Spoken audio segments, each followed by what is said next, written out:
سال 2025 یک سال پرچالش به ویژه برای پناهجویان افغان بود. مهاجران افغان در این سال با مشکلات جدی از جمله بازداشت‌های دسته‌جمعی، برخوردهای خشونت‌آمیز، ضبط اموال و بازگشت اجباری به افغانستان در فصل سرما روبرو شدند. پاکستان و ایران مانند سالهای گذشته به اخراج مهاجران افغان ادامه دادند و در نتیجه بیش از میلیون‌ها مهاجر به صورت اجباری این کشور را ترک کردند. همچنین افغان‌ها از ترکیه و برخی کشورهای اروپایی مانند آلمان نیز بازداشت و اخراج شدند. کشورهای اروپایی و ایالات متحده نیز سیاست‌های سختگیرانه علیه پناهجویان افغان در پیش گرفتند. حمدالله فطرت معاون سخنگوی امارت اسلامی گفته است که در سال 2025 میلادی 2,800,000 پناهجوی افغان به کشور بازگشتند.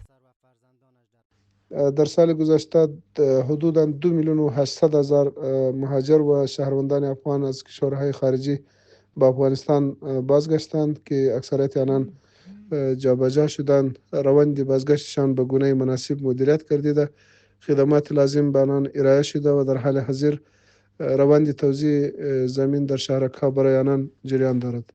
همزمان با این اداره پناهندگان سازمان ملل نیز گزارش داده است که از ماه جنوری تا نوامبر سال 2025 حدود 2.7 میلیون نفر به افغانستان بازگشتند و بسیاری از این افراد تحت فشار از کشورهای همسایه اخراج شدند. بر اساس گزارش سازمان ملل، پاکستان در ماه مارچ این سال طرح بازگشت اتباع خارجی غیرقانونی را تصویب کرد و در مرحله دوم از ماه اپریل اخراج شهروندان افغان دارای کارت ACC را آغاز نمود. در 31 جولای این سیاست شامل پناهندگان افغان دارای کارت POR نیز شد و برای آنان مهلت 1 ماه تا 31 آگوست در نظر گرفته شد. در سوی هم وزارت داخلی ترکیه اعلام کرده است که در سال 2025 بیش از 42,000 مهاجر غیر قانونی افغان بازداشت شدند. همچنین آلمان در ماه جولای 81 شهروند افغان را که مرتکب جرم شده بودند در پرواز چارتر به کابل بازگرداند. د نړۍ تقریبا ټول هیوادونه د 1950 کال د کډوالو د نړیوال کنونسیون له مخې په رعایت مکلف دي. د نړیوالو قوانینو او نړیوالو اصولو ورهاخوا د یو ژوندي په توګه د پاکستان له لوري د افغان کډوالو اجباري اخراج دا پروسه او د دې پروسې څرنګوالی چې دی هغه د ډېرې اندېښنې، خفګان او نیوکې وړ دی.